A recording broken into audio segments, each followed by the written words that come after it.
Hi friends and family, chicken stuffed parotta எப்படி செய்யலான்னு பார்க்கலாம். மிக்ஸி ஜாரில் சோம்பு, மிளகு, சீரகம், கிராம்பு, ஏலக்காய், பட்டைலாம் சேர்த்து ஒரு பல்ஸ் போட்டு எடுத்து வேக வச்சு வச்சுருக்க சிக்கனை போட்டு கொர அரைச்சி எடுத்துக்கலாம்.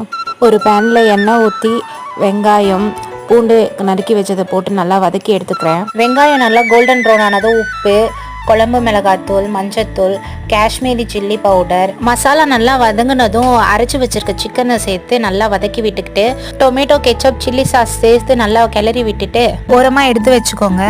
ஆல்ரெடி பரோட்டா மாவு ரெடி பண்ணி வச்சுருக்கேன். அதை ஒரு தட்டில் நல்லா பரப்பி விட்டு எடுத்து வச்சிருக்க ஸ்டஃப்டை சேர்த்து நல்லா இந்த மாதிரி பண்ணி எடுத்துக்கோங்க.